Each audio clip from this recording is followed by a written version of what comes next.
বাংলাদেশের প্রেক্ষাপটে পিআর বা সংখ্যানুপাতিক নির্বাচন পদ্ধতি এখনই প্রাসঙ্গিক নয়, তবে দেশে যে সংকট ক্রমশ ঘনীভূত হচ্ছে তা থেকে মুক্তির সহজ পথ হবে দ্রুততম সময়ে জাতীয় নির্বাচনের ঘোষণা দেয়া এবং এই সরকারে যেন নিজেদের প্রস্থানকে সহজ করে। রাজধানীতে ডেমোক্রেসি ডায়াসে এক সেমিনারে বক্তারা এসব কথা বলেন। হাসান মাহমুদের রিপোর্ট।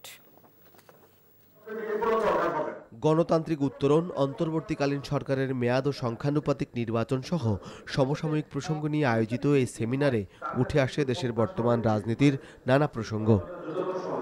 চলমান নানা তর্ক বিতর্কের মধ্যে দ্রুততম সময়ে জাতীয় নির্বাচনকেই প্রাসঙ্গিক বলছেন বক্তারা। একটি সুষ্ঠু নির্বাচন আয়োজনের সাথে সম্পৃক্ত প্রতিটি বিষয়ে যে সংস্কারগুলো করা প্রয়োজন সেটিকে এগিয়ে নিয়ে যাওয়া কিন্তু ওনাদের মূল ম্যান্ডেট। যদি আপনি মনে করেন আপনার নিয়োগকর্তার পক্ষে আপনি কাজ করবেন, তাহলে সেই সরকার কিন্তু নিষ্ক্রিয় হলো না। এই রকম মনোভাব যদি পরিষ্কার না হয়, তাহলে এইটার ভিতর দিয়ে এই সরকারের সমস্যা হবে। তত্ত্বাবধায়ক সরকার, তাদের প্রত্যেকের একটা নিষ্ক্রমণ পথ ছিল, এক্সিট পলিসি যেটাকে বলে।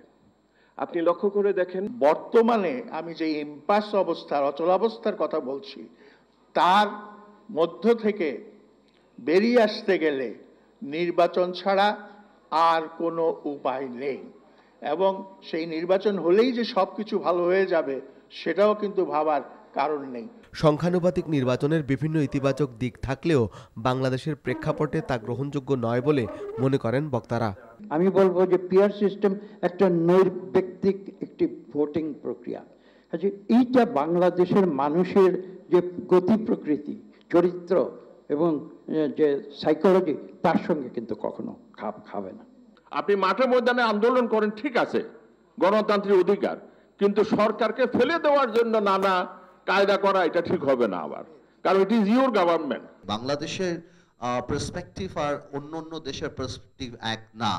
এই সরকারটা বেশি হওয়াতে প্রথম 2 মাস 2.5 মাস ইউনূস সরকারের যে অবস্থান ছিল, আজকে যে কেউ বলতে পারবে ইউনূস সরকার অবস্থান তা না। চিকিৎসক, শিক্ষক, সাংবাদিক, প্রকৌশলী, ব্যবসায়ী সহ বিভিন্ন পেশার প্রতিনিধিরা সেমিনারে অংশ নেন। Hasan Mahmud, NTV news, Dhaka. Bundle থাকলে প্রতি সেনমানিতে টাকা বাঁচবে। বিকাশ সেনমানি বান্ডেল কিনে জিতুন প্রতি লেনদেনে।